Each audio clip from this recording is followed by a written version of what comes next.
आज हमें प्रोजेक्टाइल का टॉपिक शुरू करना है, लेकिन प्रोजेक्टाइल का टॉपिक शुरू करने से पहले मैं 5 मिनट जरा resolution of vector in rectangular component याद दिला दूं। लेकिन थोड़ा आदत आप लोग बनाओ कि खुद रिकॉल रहे सारी चीजें, क्योंकि पिछला कंसेप्ट कुछ भी अगर मिस करोगे आगे के कंसेप्ट सीखने में दिक्कत होगी। फिजिक्स में तो ये बहुत बड़ी समस्या है भैया, वैसे तो अधिकतर सब्जेक्ट्स में है लेकिन फिजिक्स में कुछ ज्यादा ही है। कुछ भी पिछला कंसेप्ट भूलोगे तो आगे की दिक्कत बनेगी। देखो जरा, अगर कोई भी वेक्टर यहां पर है या कोई भी फिजिकल क्वांटिटी है तो आपको याद होगा कि मैंने कहा था इसको 2 परपेंडिकुलर पार्ट्स में हम ब्रेक कर सकते हैं। बात हुई थी कुछ ऐसी, 2 परपेंडिकुलर पार्ट्स में हम ब्रेक कर सकते हैं। एक हॉरिजॉन्टल कंपोनेंट कहलाता है और एक वर्टिकल कंपोनेंट कहलाता है। और अगर ये एंगल थीटा है तो इसका जो कंपोनेंट हॉरिजॉन्टल एक्सिस के अलोंग काम करेगा उसे हम क्या बोलेंगे, v cos थीटा, और जो वर्टिकल एक्सिस के अलोंग काम करेगा वो v sin थीटा।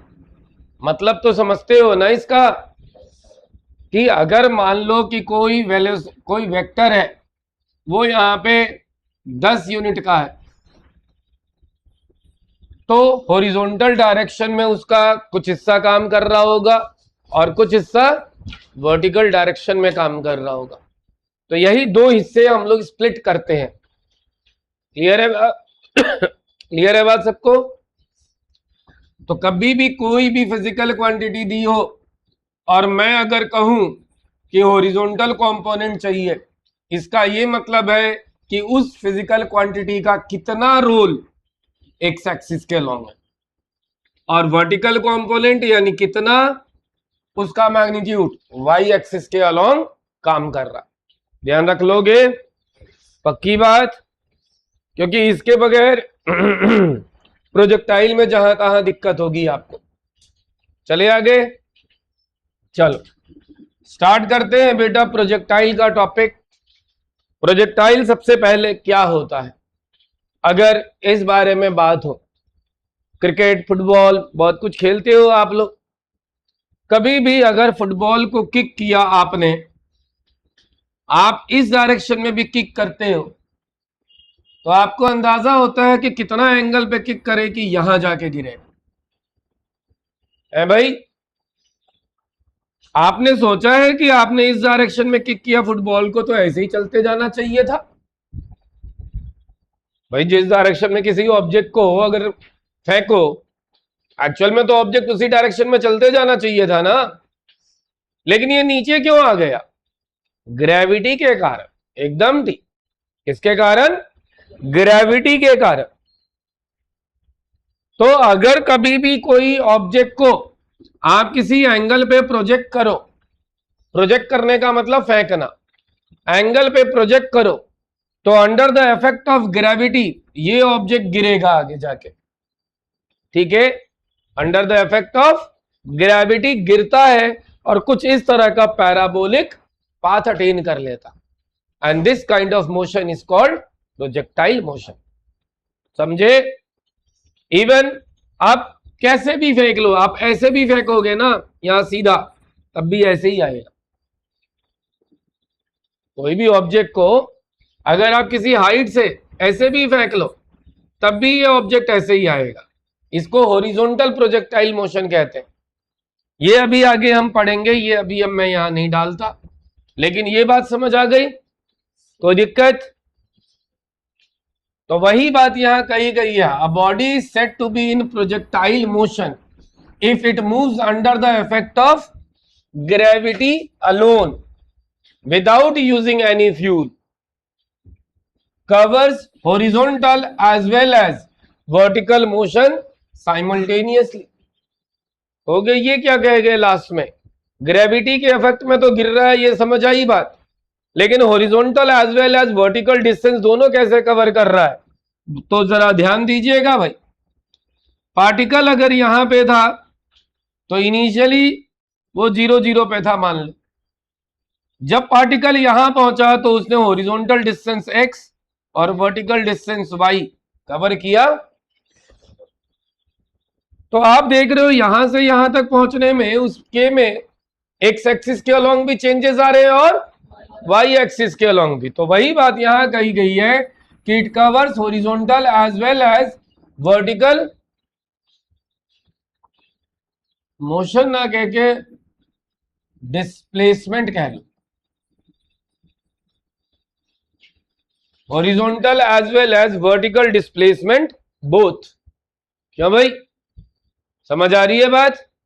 जिस वेलोसिटी से हमने इसको फेंका था, ऑब्जेक्ट को जिस भी वेलोसिटी से आप यहां पे फेंकते हो, that is called velocity of projection.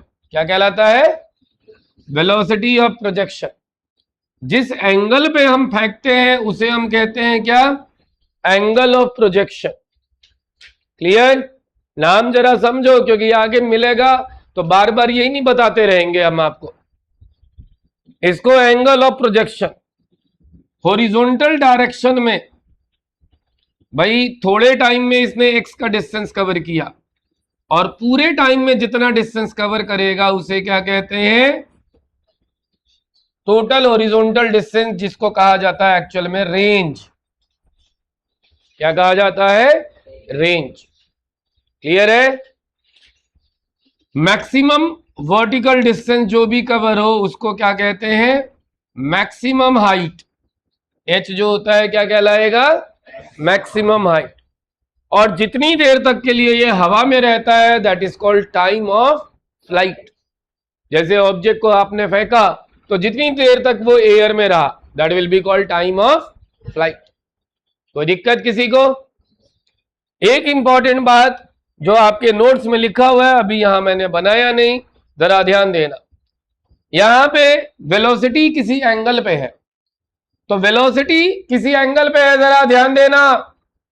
और यहां पे हॉरिजॉन्टल मोशन भी हो रहा है और वर्टिकल मोशन भी, यानी इस वेलोसिटी का कुछ हिस्सा हॉरिजॉन्टल डायरेक्शन में काम करेगा और कुछ हिस्सा वर्टिकल डायरेक्शन में। तो अब अगर यहां पे इसके कंपोनेंट में ब्रेक करूं तो हॉरिजॉन्टल डायरेक्शन और वर्टिकल डायरेक्शन में इस वेलोसिटी का कितना कंपोनेंट काम करेगा? तो हॉरिजॉन्टल डायरेक्शन में जो इसका कंपोनेंट काम करेगा ux नाम देंगे हम उसे, और वो कितना होगा?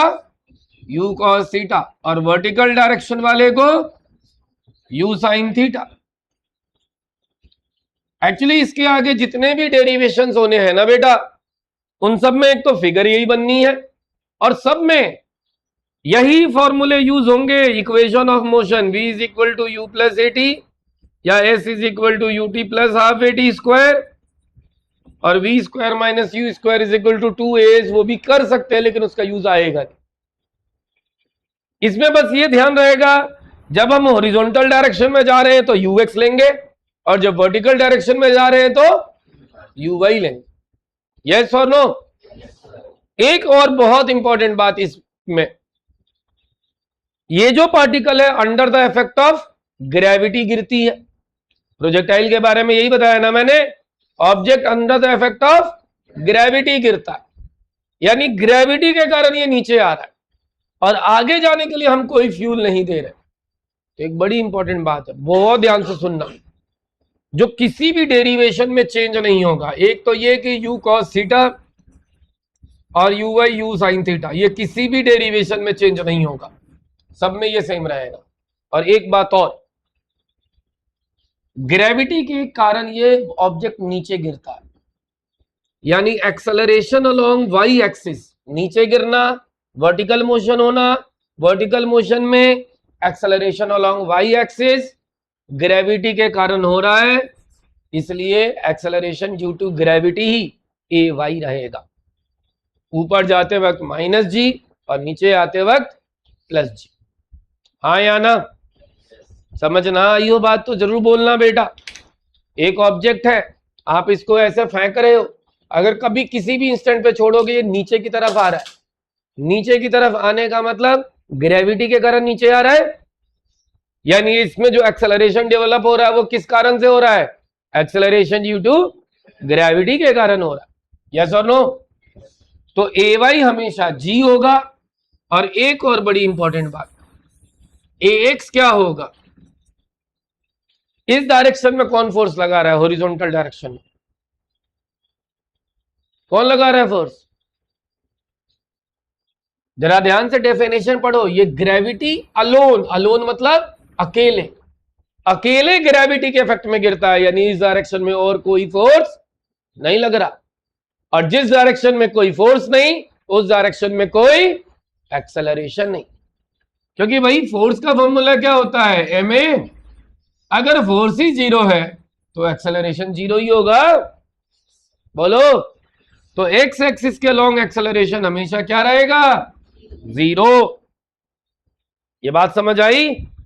ये सबसे इंपॉर्टेंट बात है बेटा। इस आगे के जितने भी कंसेप्ट, जितने भी डेरिवेशंस मिलेंगे, उनमें ये बातें और ये बातें ही यूज होंगी। और ये बेसिक इसके बारे में मैंने कंडीशन जो बताई। कुछ भी आपको लगता है तो पूछ लो कि जो समझ ना आया। मैं एक बार अपनी तरफ से फिर भी एक बार रिकैप दे रहा हूं, ध्यान से सुनते जाना सारी बातें। कभी भी किसी ऑब्जेक्ट को किसी एंगल पे अगर फेंकते हैं हम, तो under the effect of gravity वो ऐसे आके गिरता है, वो एक पैराबोलिक पाथ कवर करता है। हम ऑब्जेक्ट को किसी एंगल पे ऐसे थ्रो करते हैं, तो जिस एंगल पे फेंकेंगे that is called angle of projection. जिस वेलोसिटी से फेंकेंगे that is called velocity of projection. Yes और नो? और जितना भी ये मैक्सिमम हॉरिजॉन्टल डिस्टेंस कवर करेगा दैट इज रेंज। जितनी भी मैक्सिमम वर्टिकल डिस्टेंस कवर करेगा दैट इज मैक्सिमम हाइट। ठीक है? वेलोसिटी हमेशा किसी एंगल पे फेंका जाता है, इसको एंगुलर प्रोजेक्शन भी बोलते हैं, कि किसी एंगल पे फेंकना। प्रोजेक्शन मतलब फेंकना, और एंगल पे फेंकना यानी एंगुलर प्रोजेक्शन। ठीक? तो किसी एंगल पे फेंकेंगे तो इस वेलोसिटी को हम दो कंपोनेंट में ब्रेक कर सकते हैं, क्योंकि मैंने इनिशियली कहा कि प्रोजेक्टाइल मोशन में horizontal as well as vertical motion दोनों होते हैं। तो हॉरिजॉन्टल वेलोसिटी भी होनी चाहिए और वर्टिकल भी। तो ये जो वेलोसिटी है इसके दो कंपोनेंट ब्रेक करते हैं, एक हॉरिजॉन्टल वेलोसिटी और एक वर्टिकल वेलोसिटी। इसी तरह एक्सेलरेशन के भी दो कंपोनेंट होने चाहिए, लेकिन एक्सेलरेशन तो यहां कुछ दिख ही नहीं रहा। तो भाई ये under the effect of gravity केवल गिर रहा है। बोलो, under the effect of gravity. तो ग्रेविटी के कारण अगर कोई ऑब्जेक्ट गिर रहा है तो केवल एक्सेलरेशन ड्यू टू ग्रेविटी ही लगेगी, इसलिए। और एक्सेलरेशन ड्यू टू ग्रेविटी हमेशा वर्टिकल डायरेक्शन में लगती है, इसीलिए acceleration due to gravity A Y है अलोंग वाई एक्सिस, और अलोंग एक्स एक्सिस कोई एक्सेलरेशन नहीं। इसका मतलब एक्स एक्सिस के अलोंग कोई वेलोसिटी में चेंजेस नहीं आएंगे। यानी कि अगर यूएक्स पूछा जाए यहां पर यही रहेगा, यहां यहां यहां यहां हर जगह वही रहेगा, लेकिन यूवाई की वैल्यू, सॉरी यूवाई तो वही रहेगा, वी वाई की value, velocity along Y axis हर जगह बदलती रहे, बल्कि मैक्सिमम हाइट पर velocity along Y axis zero हो जाएगी, लेकिन वेलोसिटी अलोंग एक्स एक्सिस अब भी यूएक्स के बराबर ही रहेगा, क्योंकि एक्स एक्सिस के अलोंग की वेलोसिटी कभी बदलती ही नहीं। समझ गए? कोई दिक्कत? ये दोनों कंडीशन यहां पर मैक्सिमम हाइट पर, कोई परेशानी हो बताओ। इसमें एक बात और बताऊंगा, ऊपर उठने के टाइम को, जैसे यहां से यहां तक जाने के टाइम को टाइम ऑफ एसेंट कहते हैं, और यहां से नीचे आने के टाइम को टाइम ऑफ डिसेंट कहते हैं। भाई ऊपर जाना नीचे आना, और दोनों एग्जैक्टली बराबर ही होते हैं। ठीक है? इसीलिए टाइम ऑफ एसेंट का जस्ट डबल कर दो तो टोटल टाइम ऑफ फ्लाइट आ जाएगा। ये सारे कंसेप्ट जो मैंने आपको लॉजिकली एक्सप्लेन किया, यही सारा आगे डेरिवेशन में इस्तेमाल होना। अभी भी कोई कंफ्यूजन हो तो पूछ लो। फाइनल वेलोसिटी वाला, फाइनल वेलोसिटी वाला एक बार फिर से बताता हूं। देखो, जब मैक्सिमम हाइट पे जाते हैं, जैसे किसी ऑब्जेक्ट को भी ऊपर फेंका तो ऊपर जाके एक बार रुकेगा, फिर वापस नीचे आएगा।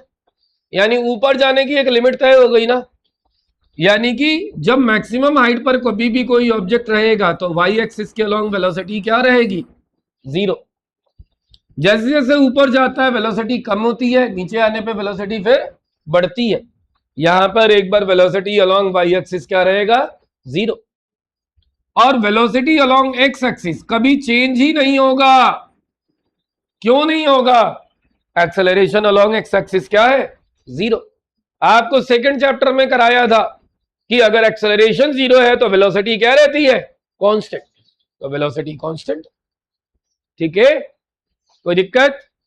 आप देखो ये सारी बातें लिखी होंगी आपके प्रोजेक्टाइल मोशन वाले कंसेप्ट पे। आप देखो एक भी बात आपको लगती है कि ये बात नहीं लिखी हुई तो वो ऐड करो अपने नोट्स में फटाफट। देखिए बेटा जी, अब इस पे मैं डेरिवेशन कराता हूं। हर बार ये फिगर बनेगी, हर बार ये चीजें सेम लिखी जाएंगी और ये बॉक्स सेम बनेगा हर बार। कहोगे हर बार का क्या मतलब है, एक्चुअली 4 डेरिवेशन अभी होने वाले हैं बैक टू बैक। पहला तो हम ये प्रूफ करेंगे कि ये जो प्रोजेक्टाइल का जो पाथ होता है, पाथ को ट्रेजेक्ट्री कहते हैं। किसी के भी पाथ को क्या कहते हैं, ट्रेजेक्ट्री। तो इसका जो पाथ होता है पैराबोलिक होता है, वो मैथमेटिकली हम प्रूफ करेंगे, दिखने से नहीं होता। और कोई मुझे बता सकता है कि पैराबोला हम कैसे प्रूफ कर सकते हैं कि कोई ग्राफ पैराबोला है। Very good. अगर किसी ग्राफ की इक्वेशन क्वाड्रेटिक बन जाए, तो आपने 10th में पढ़ा था कि क्वाड्रेटिक पॉलिनोमियल का ग्राफ क्या होता है, पैराबोला। जैसे अगर लीनियर इक्वेशन हो तो स्ट्रेट लाइन ग्राफ बनता है, क्वाड्रेटिक हो तो पैराबोला बनता है। तो अगला टॉपिक वही है हमारे पास कि द ट्रेजेक्ट्री। ट्रेजेक्ट्री का मतलब होता है पाथ ऑफ प्रोजेक्टाइल। ट्रेजेक्ट्री का मतलब होता है पाथ ऑफ प्रोजेक्टाइल। ये हमें प्रूफ करना है कि ये क्या होगा, पैराबोलिक। ठीक है, तो कैसे प्रूफ करेंगे, तो देखो भाई, मैंने जानबूझ के आगे वाले सिचुएशंस में कहीं भी फिगर नहीं बनाई है, क्योंकि आप भी थोड़ी सी प्रैक्टिस करोगे फिगर वगैरह बनाने की। ठीक है, ये प्रोजेक्टाइल है जिसमें हमने ऑब्जेक्ट को कुछ वेलोसिटी से फेंका है। कितनी वेलोसिटी, u की वेलोसिटी से, जिसके कारण इसके अगर मैं 2 कंपोनेंट ब्रेक कर दूं, एक इधर और एक इधर, तो 2 कंपोनेंट कौन कौन से हो जाएंगे, ux हो जाएगा u cos थीटा और uy हो जाएगा u sin थीटा। अगर वेलोसिटी ऑफ प्रोजेक्शन थीटा है तो। ठीक है, मान लो कि इस प्रोजेक्टाइल में कहीं पर, यहां पर जब हम पहुंचे तब तक ऑब्जेक्ट ने कितना डिस्टेंस कवर कर लिया है, यहां पर XY की पोजीशन पे है तो उसने वर्टिकल डिस्टेंस कितना कवर किया है, Y, और हॉरिजॉन्टल डिस्टेंस X। ठीक है, तो हम इन्हीं X और Y में रिलेशन स्टैब्लिश करने वाले, समझ गए। सभी डेरिवेशन में हमेशा आपको लिखना पड़ेगा कि let an object is projected with velocity u at an angle theta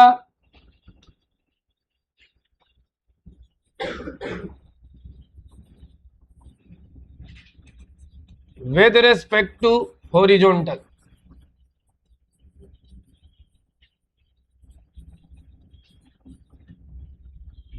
ठीक, such that ux is equal to u cos theta, uy is equal to u sin theta, और acceleration along X axis 0, acceleration along Y axis g।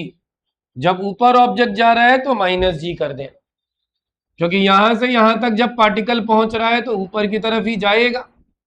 क्यों भाई, ये बात तो हर एक derivation में आपको एज इट इज लिखना है। लिखा है अगर नोट्स में तो अच्छी बात, नहीं तो ऐड करोगे आप। ठीक, उसके बाद लेट करोगे projectile reaches to point P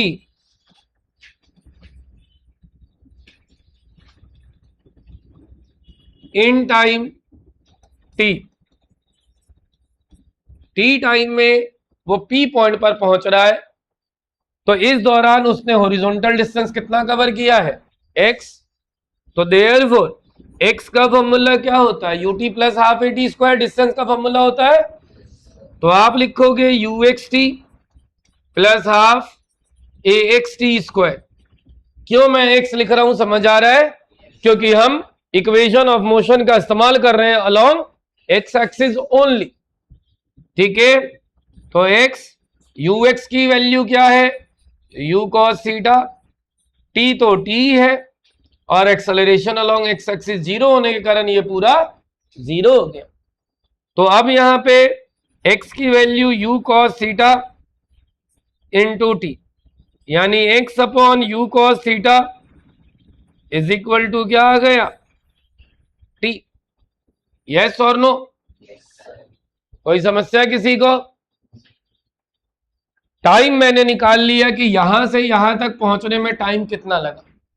तो बेटा जब पार्टिकल यहां से यहां तक पहुंच रहा है तो हॉरिजॉन्टल डिस्टेंस x कवर कर रहा है, उतने ही टाइम में वर्टिकल डिस्टेंस y भी तो कवर हो रहा है। तो अब अगर मैं y निकालूं और उधर भी यही टाइम रख दूं तो कोई दिक्कत तो नहीं। तो therefore now for vertical motion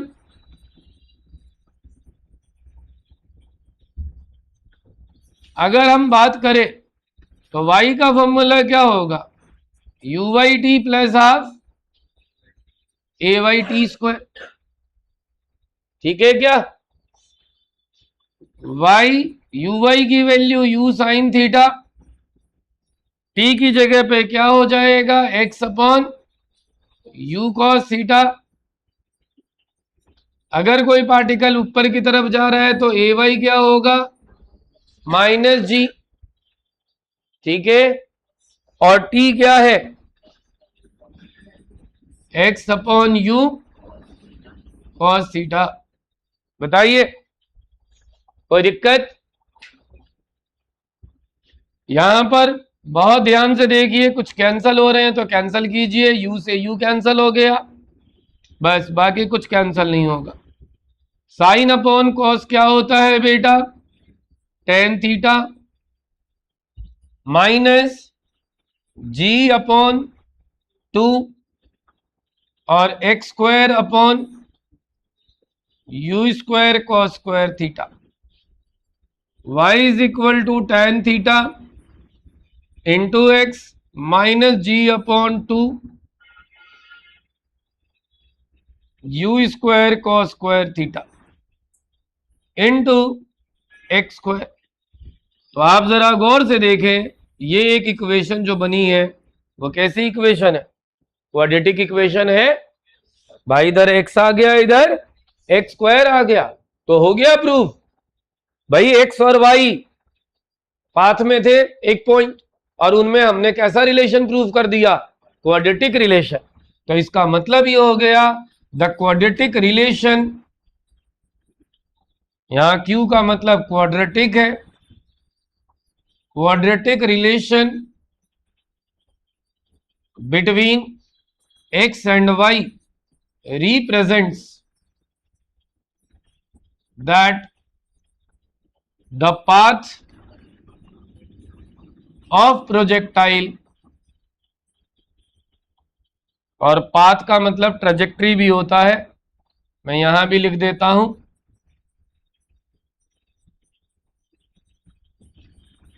of projectile is parabolic. समझ आई बात, कोई दिक्कत किसी को। ये इस इक्वेशन पे बहुत अच्छा एक क्वेश्चन भी बनता है, एंड में मैं कराऊंगा, फिलहाल नोट कीजिए फटाफट। लिख लिया बेटा सबने,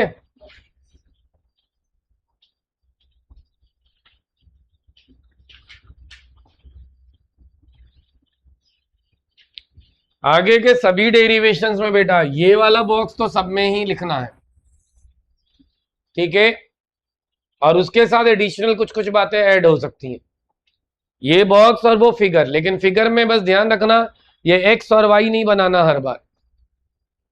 मैं कराता हूं, रब कर दूं, चले आगे। देखो यहां पर अगला डेरिवेशन है टाइम ऑफ फ्लाइट का। जितने टाइम के लिए प्रोजेक्टाइल हवा में रहता है that is called time of flight, ठीक है। यानी अगर आप देखो तो अगर मैंने ये प्रोजेक्टाइल बनाया,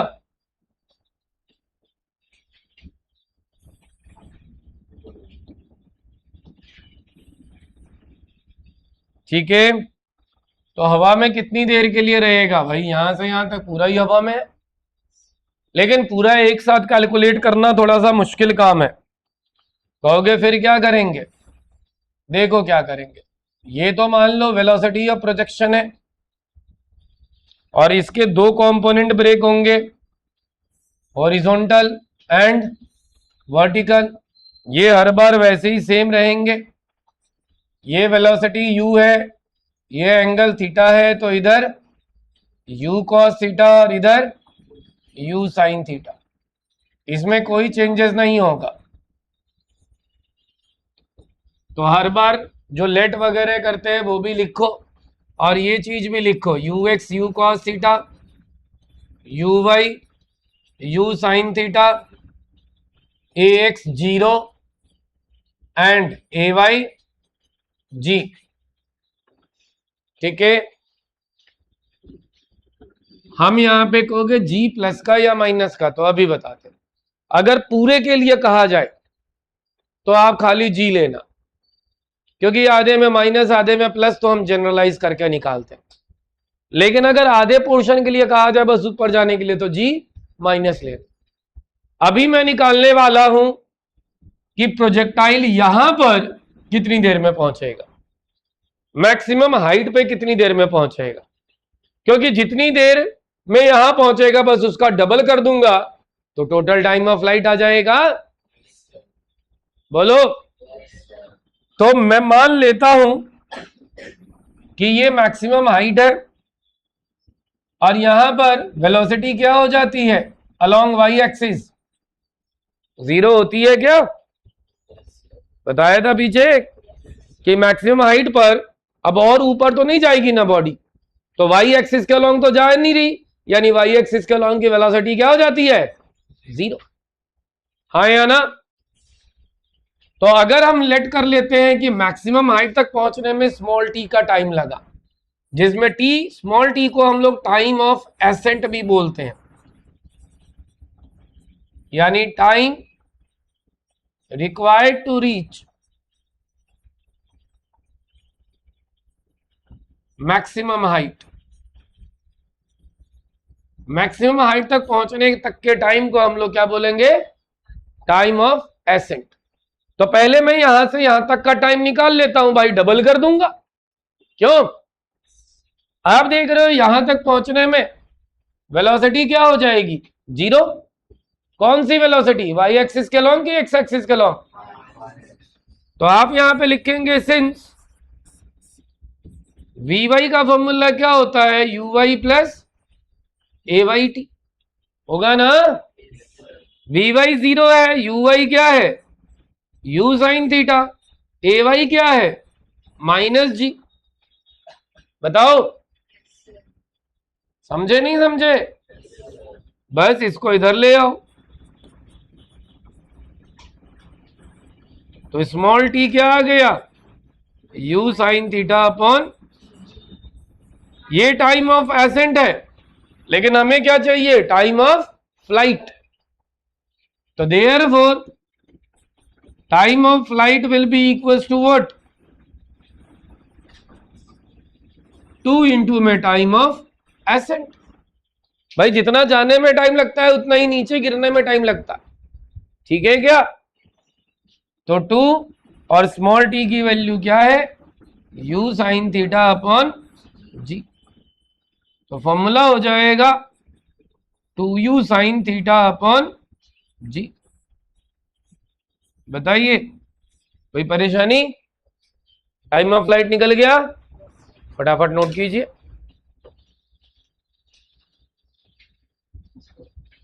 हो गया बेटा? और बेटा मैं आप लोग को एक बात बताऊं, ये प्रोजेक्टाइल का 4 डेरिवेशन करा रहा हूं ना, फॉर श्योर आएगा कोई ना कोई डेरिवेशन आपके टर्मिनल में। कई बार तो 5 नंबर में चारों डेरिवेशन चिपका देते हैं, नॉट ऑलवेज, लेकिन कई बार हुआ है ऐसा कि 5 नंबर वाला एक क्वेश्चन चारों डेरिवेशन कह दिया, ये कर दो ये कर दो ये कर दो, 4 में से कोई 2 या 3 और कभी कभी 4।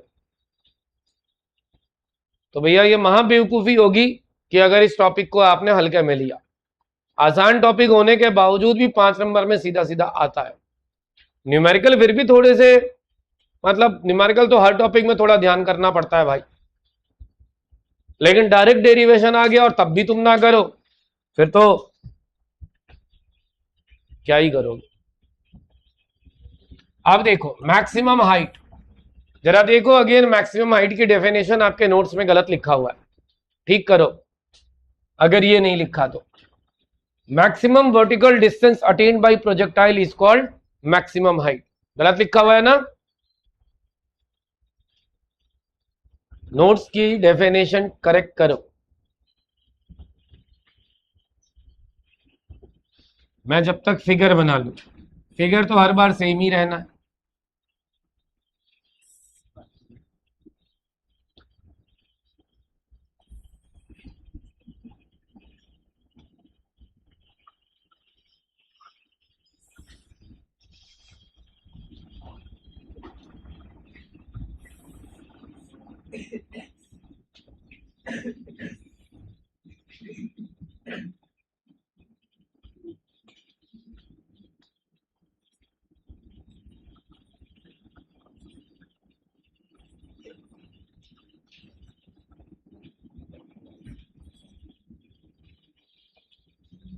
यहां पे फिर से कंसिडरेशन वैसे ही लिखेंगे आप लोग, और ux की वैल्यू u cos थीटा होएगी, uy की वैल्यू u sin थीटा होएगी, ax 0 होगा बेटा और ay माइनस जी होगा।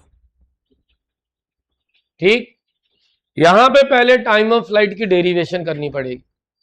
मैक्सिमम हाइट निकाल रहे नहीं, टाइम ऑफ फ्लाइट नहीं, वही टाइम ऑफ एसेंट जो अभी अभी किया था ना, टाइम ऑफ फ्लाइट में ये टाइम ऑफ एसेंट निकाला था, ये अब भी निकालना पड़ेगा इस डेरिवेशन में भी। क्यों? क्योंकि मैक्सिमम हाइट निकालने के लिए, मैक्सिमम हाइट यहां पर है, ये हाइट निकालने के लिए आपको यहां से यहां तक का टाइम चाहिए, तब तो वर्टिकल डिस्टेंस का फॉर्मूला लगा पाओगे। और इस हाइट पर वेलोसिटी क्या होती है अलोंग वाई एक्सिस? 0। तो इसी कंसेप्ट का यूज करेंगे, यहां लेट करेंगे t is time of accent, और वेलोसिटी अलोंग वाई एक्सिस क्या होती है? uy plus ay t। ठीक है, vy क्या है? 0। uy की वैल्यू क्या है? u साइन थीटा, और जब तक ऊपर जा रहे ए वाई जी और t, a minus g t इधर आ जाएगा, g t is equal to u sine theta, और टी की वैल्यू क्या हो जाएगी? U sine theta upon g. पहले मैंने टाइम ऑफ एसेंट निकाला, कहोगे अभी क्यों निकालना पड़ा फिर से? मैंने कहा ना ये वर्टिकल हाइट निकालना है, तो h का फॉर्मूला क्या होगा? h का मतलब एक्चुअल में वो y है, h का मतलब क्या है? Vertical distance. बोलो, जब ऑब्जेक्ट यहां तक पहुंचा है तो मैक्सिमम वर्टिकल हाइट क्या हो सकती है? वही है। और y निकालने का फॉर्मूला क्या होगा? You Y T plus half A Y T square, हाँ या ना? तो यू वाई कितना है बेटा? You sine theta. टी क्या है? U sine theta upon g. A y क्या है बेटा? ऊपर जाने में एक्सेलरेशन क्या होगा? Minus g. और टी क्या है, u sine theta upon g. बताइए कोई दिक्कत?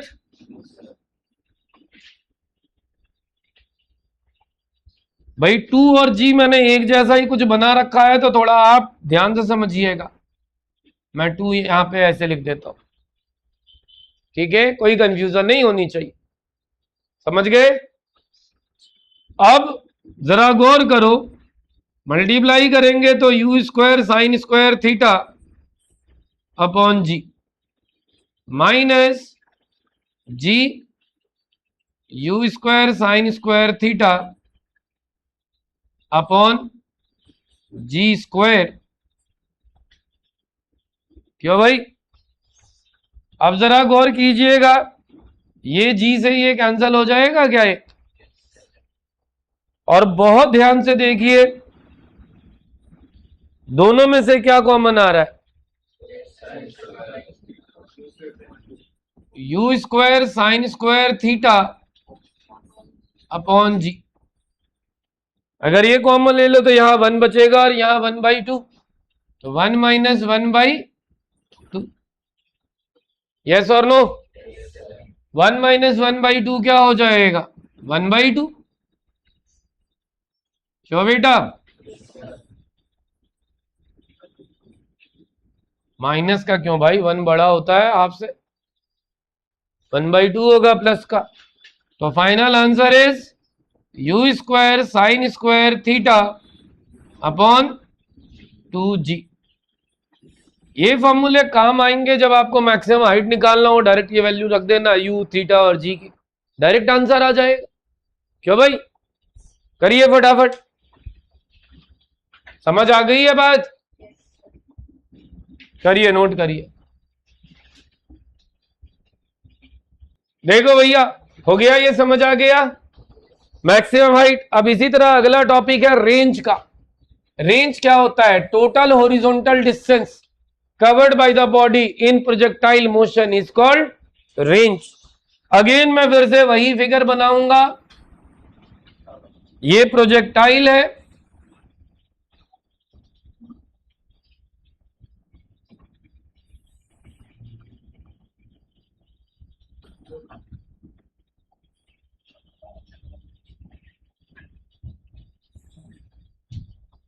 ये वेलोसिटी ऑफ प्रोजेक्शन, ये इसके कंपोनेंट बनेंगे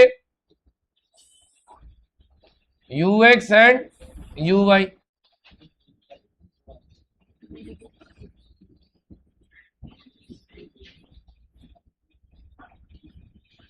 ये एंगल ऑफ प्रोजेक्शन थीटा, ठीक है। रेंज का मतलब होता है टोटल हॉरिजॉन्टल डिस्टेंस, ये रेंज होता है। तो हॉरिजॉन्टल डिस्टेंस निकालने के लिए आर, मतलब आर जो होगा वो बेसिकली क्या होगा? आर जो होगा total distance along X axis होगा, हाँ या ना? और टोटल डिस्टेंस कैसे निकलेगा? You x T plus half A x T square. ध्यान रखना, यहां पे टाइम केवल टाइम ऑफ एसेंट नहीं लगेगा, यहां खाली टाइम ऑफ एसेंट नहीं लगेगा, यहां टोटल टाइम यानी टाइम ऑफ फ्लाइट लगेगा। तो वो फिर से डिराइव करना पड़ेगा आपको एग्जाम में, यानी कि यू एक्स की value U cos theta, U Y की value U sine theta, A X 0 और ए वाई माइनस जी करके, पहले तो स्मॉल टी ही निकलेगा at maximum height, v y is equal to 0, और वी वाई का फॉर्मूला होता है u y plus a Y t. U y u sine theta है माइनस का जी टी, तो g t is equal to u sine theta. तो t की value क्या? U sine theta upon g. तो therefore time of flight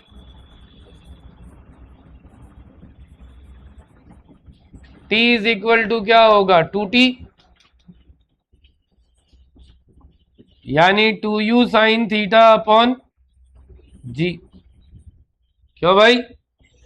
total time of flight आ गया, यहां रख दो। ux की वैल्यू क्या हो जाएगी? u cos थीटा, यहां पर 2u sin थीटा अपॉन जी प्लस हाफ ax की वैल्यू क्या होगी? माइनस जी, और कैपिटल T की वैल्यू क्या होगी? 2u sin थीटा अपॉन जी। अच्छा सॉरी सॉरी सॉरी सर, ये क्या कर गया मैं? ax तो 0 होता है, क्यों भाई? वो तो ay होता है ना। अब यहां पे जरा ध्यान देना, ट्रिगोनोमेट्री के कुछ फॉर्मूले याद रखने पड़ेंगे, जिनमें एक फॉर्मूला होता है साइन 2 थीटा का। u और u स्क्वायर और 2 sine theta into cos theta. Basically तो ये फॉर्मूला आ गया, लेकिन ये जो 2 साइन थीटा कॉस थीटा होता है ना, ये आप मैथ्स में पढ़ोगे साइन 2 थीटा का फॉर्मूला होता है।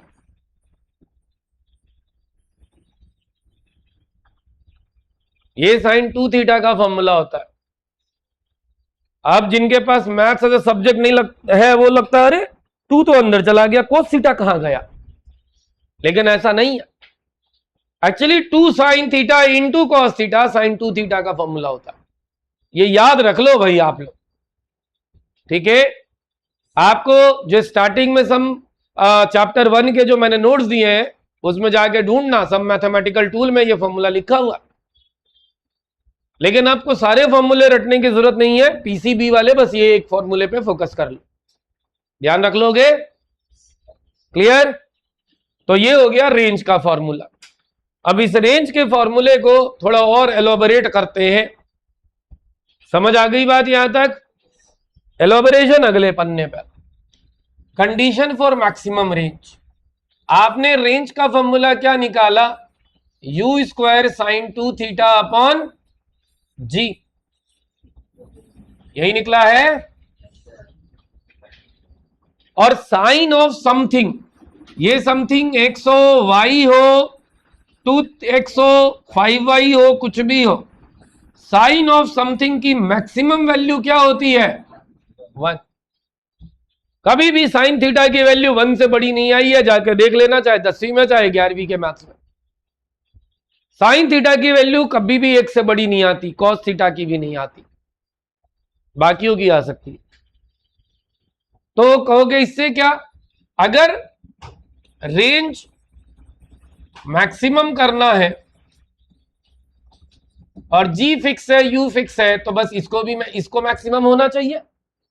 बोलो, तो ये maximum when sine 2 theta is equal to क्या? मैक्सिमम। और साइन 2 थीटा की मैक्सिमम वैल्यू क्या होती है? 1। ठीक है? और साइन 2 थीटा अगर 1 है तो साइन कितने पे 1 होता है? 90 डिग्री पे। यानी 2 थीटा की वैल्यू 90 डिग्री और थीटा की वैल्यू क्या? तो इसीलिए रेंज जो मैक्सिमम होगा वो क्या हो जाएगा? u स्क्वायर, यहां थीटा की जगह 45 रखोगे तो साइन 90 होके 1 हो जाएगा। मैक्सिमम रेंज हमेशा ये होता है।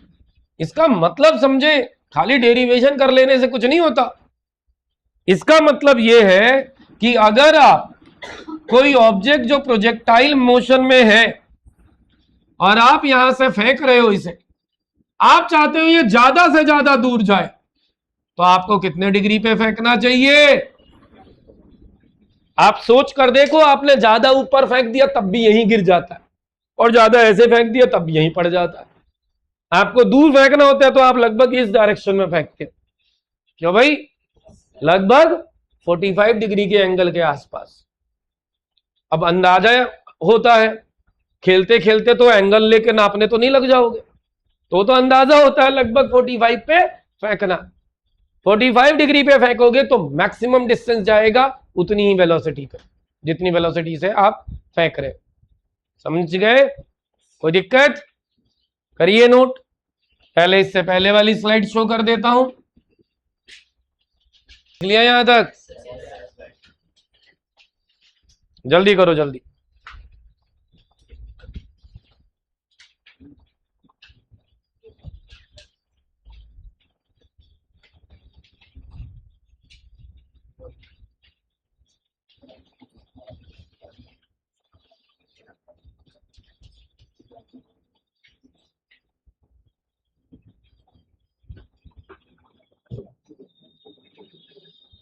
देख लो बेटा, इसको कंप्लीट करो आगे।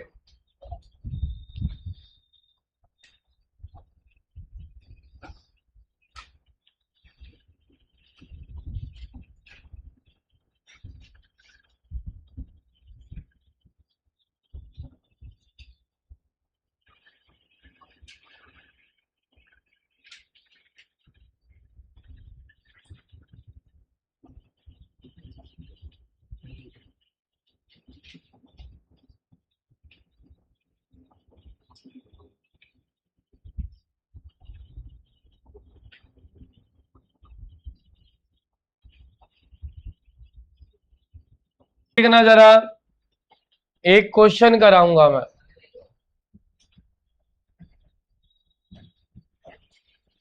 जल्दी लिखो भाई। एक्चुअली जो अगला क्वेश्चन कराने जा रहा हूं, कंसेप्ट वाइज मतलब वो नोट्स का ही एक पार्ट है समझ लो, लेकिन क्वेश्चन के फॉर्म में करा हुआ है मैंने। लिख लिया सबने? जरा ध्यान देना। और ये क्वेश्चन कराने से पहले ये ध्यान रख लो कि sine 180 degree minus x sine x होता है। ये मैंने आप लोगों को एक दिन लिखवाया था। Sine 180 minus x cos 180 minus x tan 180 minus x, याद है? वो जाके ढूंढो घर पे, अभी नहीं ढूंढो, फिलहाल के लिए मैंने ये लिख दिया। ठीक, ये बहुत जरूरी बात है और ये याद रखना पड़ेगा। शायद इस चैप्टर के स्टार्टिंग में बताया था, तो ये बातें याद रखना। और अपार्ट फ्रॉम दैट, चलो बाकी तो बाद में देख लेंगे। हाँ, कॉम्प्लीमेंट्री एंगल क्या होते हैं? जब भी दो एंगल का सम 90 डिग्री हो तो उनको हम क्या कहते हैं? Complementary angle. अब इस क्वेश्चन में क्या कहा गया कि कोई प्रोजेक्टाइल है और उसको कॉम्प्लीमेंट्री एंगल्स पे फेंका जा रहा है, यानी एक बार अगर थीटा पे फेंका जा रहा है तो अगली बार 90 माइनस थीटा पे फेंका जा रहा है, ताकि इन दोनों एंगलों का सम क्या हो जाए? 90 हो जाए।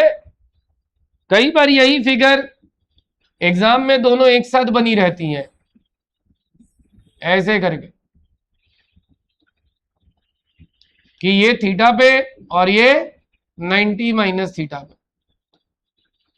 एक्चुअली कभी भी किसी प्रोजेक्टाइल को एक बार थीटा एंगल पर और एक बार 90 माइनस थीटा यानी कॉम्प्लीमेंट्री एंगल्स पर फेंका जाए तो उनका रेंज हमेशा क्या रहेगा? सेम। यही कहा गया, प्रूफ करो। ये कंडीशन है अपने आप में। एग्जाम में एक बार एक नंबर में आ गया था कि एक बार एक प्रोजेक्टाइल को 40 डिग्री पे फेंक रहे हो और एक बार 50 डिग्री पर। 40 डिग्री पे फेंकने पे रेंज आर है तो 50 डिग्री पे फेंकने पे क्या होगा? आर ही रहेगा। ठीक है, बात आ रही है समझ में? कोई दिक्कत? अच्छा जी, बात समझ आ रही है मेरी या नहीं आ रही है? तो फिगर ऐसे भी बना सकते हैं और ऐसे भी बना सकते हैं। ये बनाना पड़ेगा तो दो फिगर, और ये तो एक में ही काम चल जाएगा। एक्चुअली दो केसेस ही बना लो स्टार्टिंग में तो आपके लिए ठीक है। यू दोनों का वेलोसिटी सेम है तो इसमें रेंज क्या होगा? U square sine 2 theta upon G. इस केस में रेंज क्या होगा? थीटा की जगह पे क्या है? साइन 2, थीटा की जगह पे क्या है बेटा? 90 माइनस थीटा। यस और नो? तो क्या हो गया? यू स्क्वायर साइन 2 इंटू 90 क्या होगा? 180 minus 2 theta. Sine 180 minus x क्या होता है? Sine 180 minus x sine x होता है। क्यों भाई, सेम आ गया। यानी कि कॉम्प्लीमेंट्री एंगल्स के लिए प्रोजेक्शन सेम होता है। मैंने कहा जैसे 30 और 40 और 50 डिग्री के लिए सेम आता है। अगर 30 डिग्री एंगल हो और 60 डिग्री एंगल हो, इनके लिए भी दोनों के लिए रेंज क्या रहेगा, सेम। बच्चों को ये लगता है अरे 30 डिग्री पे आर है तो 60 डिग्री पे 2r हो जाएगा, ऐसा सोच के उलट पुलट कर आते। तो नहीं, जब भी दोनों एंगल का सम 90 डिग्री हो, रेंज क्या रहेगा, सेम रहेगा। तो दिक्कत 2-3 नंबर में आ जाए तो ऐसे प्रूफ करना पड़ेगा, 1 नंबर में आ जाए तो डायरेक्ट लिखो। क्यों बेटा, ठीक है, करिए नो। और आज के लिए बस इतना ही, बाकी नेक्स्ट क्लास में करेंगे।